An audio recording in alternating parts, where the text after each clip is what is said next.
Guys, welcome. Thank you so much for joining us. How are you? We're So doing great. good. Tell me all the things. What's happening with you?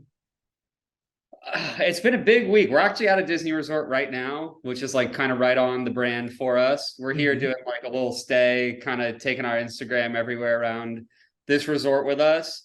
Our first single came out last week, which is the big deal. Is a like a pop punk Disney cover of a Frozen song. That's what's doing. And then I don't know, business as usual outside of that. What's business as usual?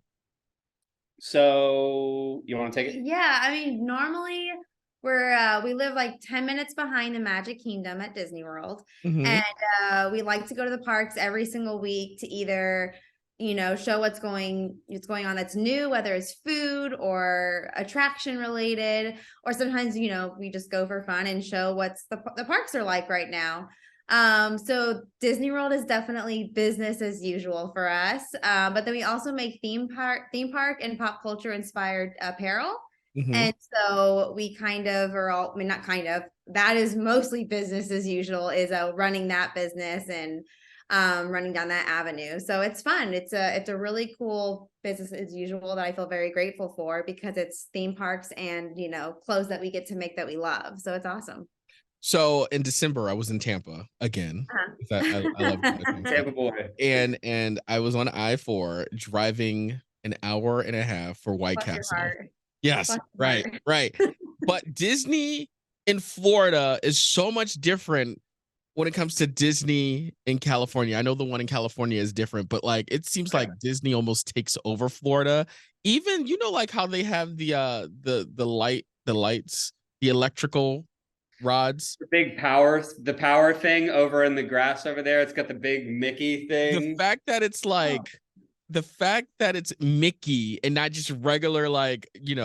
rods like how it normally is. It's a different world down there. I don't think people understand.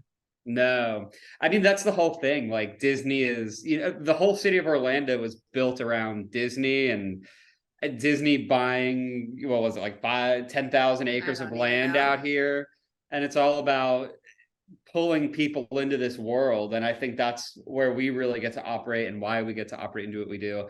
Is like Disney really is this like sprawling, grasping world down here that kind of, even if you're not a Disney person, because you live in Orlando, you're like one way or another, like at least super aware of what's going on, and you end up at the parks once or twice a year. And we kind of get to liaison people between those things. So, I mean, yeah, Orlando is definitely consumed by the theme park universe. However, Absolutely. I'm definitely a Disneyland fan over Disney World. And I live here and I love it, but give me Disneyland all day. We love Disneyland. I will say I think it's something magical about it being the first place. You know what I mean? And I know the castle isn't as big as Worlds, but it's still something magical about it when you go. Oh yeah. I mean, I always say like I understand the magic of Disney the most when I'm at Disneyland. Like there's just Mhm. something about it, just walking that park, that just like it makes me really feel like I'm a little kid again, where I don't really feel that so much here, but maybe it's because I'm here all the time every week, and the Disneyland for me is so far away still has that magic. How did you guys get started with this? I was just kind of wrapping up being a touring musician. I lived in Orlando, like in between tours and shows and whatever we were doing. And I went to Disney a lot. Like I loved it. I didn't really think much about it again because I lived here. So I was just like, oh, this is what I do. Mhm. And YouTube at the time was really becoming a thing. And so coming off of like being an independent artist, I was freshly really savvy and like building e-commerce websites, like purchasing, and the whole world of like merch was like pretty much how I sustained my career for a couple years. And I just thought, like I always want to wear really cool Disney shirts, but there's just like no cool Disney to wear unless it's like super vintage. Because at the time, this is 2016, so it's kind of like Right. a different time for Disney anyway. And I was like, you know what? I'm just gonna make all my own shirts, and then I'm gonna get on the internet, and I'm gonna like go to Disney every day and show people that I go to Disney every day, and I'll be wearing the t-shirts, and they'll say, "Where'd you get that shirt?" and I'll say I made it, baby. And that was it. That was really it. I was just like, I want to wear cool shirts, and there's people who are my age who are like me who also like love Disney, and it's kind of their closet fandom thing. And like I think it would be cool if we had stuff that we could wear and like really express that and like find each other in that way. And we did that. And then it was all the right time because Instagram was like right about to be the world's biggest social platform. Instagram stories would happen next, YouTube would happen, you know, and then obviously TikTok and stuff. And then in the first year we met, and she was like the first influencer I had ever really known.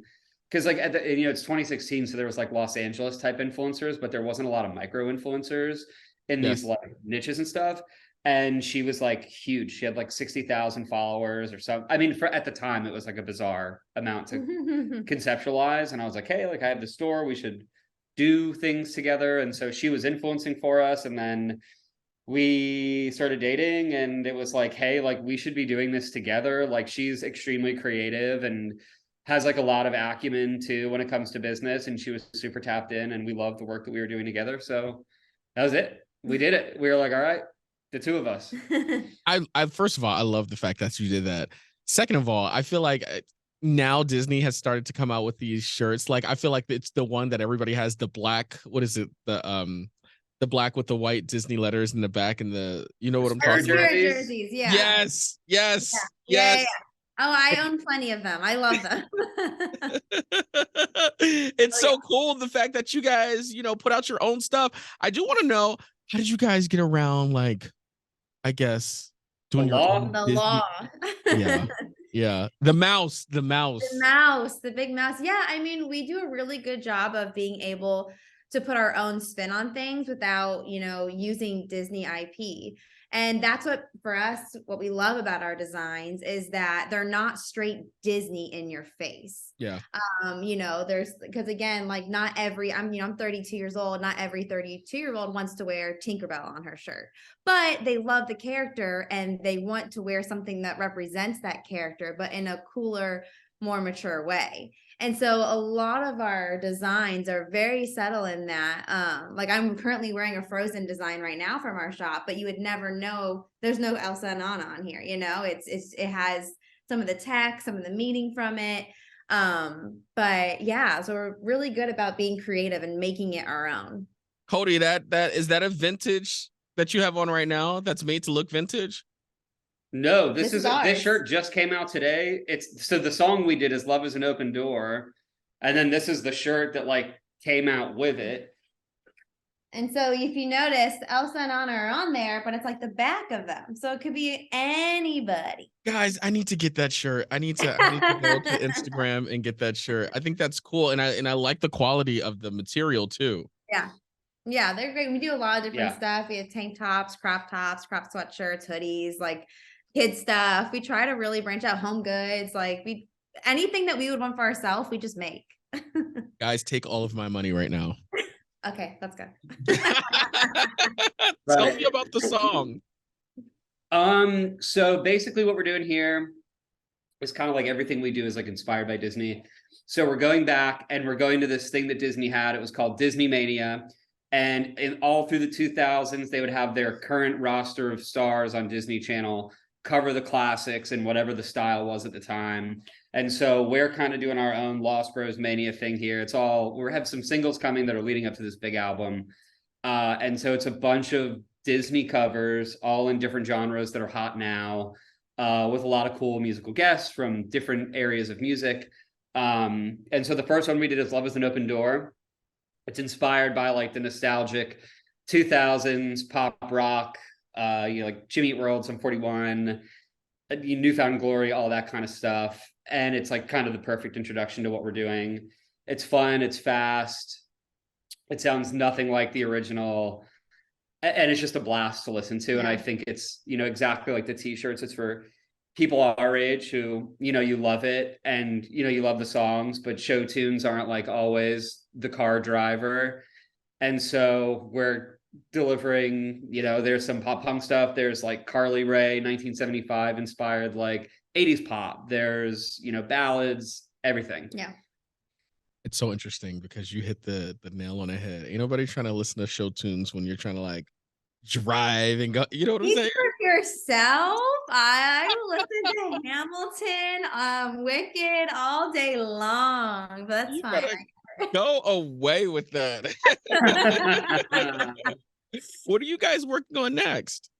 Oh gosh. Finishing up this record Yeah. is the big thing. Which is, kind of going to be the next couple months. So we have the album, we have like our return to live events this year. So hopefully we'll be touring the album in the fall and the winter. And then this isn't announced yet. And I don't even know if I can officially say it, but Maybe don't say Yeah. with who. I can't say with who, but it would appear that we're doing 2 really big tattoo pop-up events in New York City and Los Angeles in June. We're going to be, I can't say who the tattoo partner is, but it's a very big shop that's all over the country. So we're going to be in Brooklyn early June, and then the middle of June, we're going to be in LA. Brooklyn is going to get its own set of Disney World exclusive tattoos. LA will get Disneyland tattoos. And then we'll be there in both cities with exclusive tattoo shirt collections available in person. We'll be doing temporary tattoos on people. And then the shop will be blasting out awesome Disney tattoos day and night while we're out there. So that's kind of that's the big stuff. We have our first countrywide tattoo pop-ups and then this album. Yeah. And then we're dropping new collections every single Monday. So that is also just a huge part of what we do all year long. It's just every Monday there's new products to put up. So yeah, between all of that, we're pretty busy, but it's exciting. Guys, I will see you at the LA pop-up for this tattoo. Please. Did you see me lean in when you guys talked about it? I did see. That's We nice. finally hooked you on something. Listen, No, you hooked me on Okay. that shirt. Come on now. only if you come dressed as the pirate, though. That's the only way out. Making up for Gasparilla. Come on, the pirate. Come on. Come on. We'll settle for a Disney Spirit jersey. Okay, fine. Yeah. I got you. And then I'm gonna definitely get this one, the one that you have on. Yeah. Yep. So, I'll bring it. I'll hand deliver it. all right, I'll show up with the Disney Spirit jersey, and you'll hand deliver that one. Done. Yes. Deal. And then we're getting tattooed. Let's do it. I'm down. I'm obviously 100% down. Guys, thank you so much for jumping on Zoom and chatting with us. Thanks for having us. Thank you so much. It was a blast.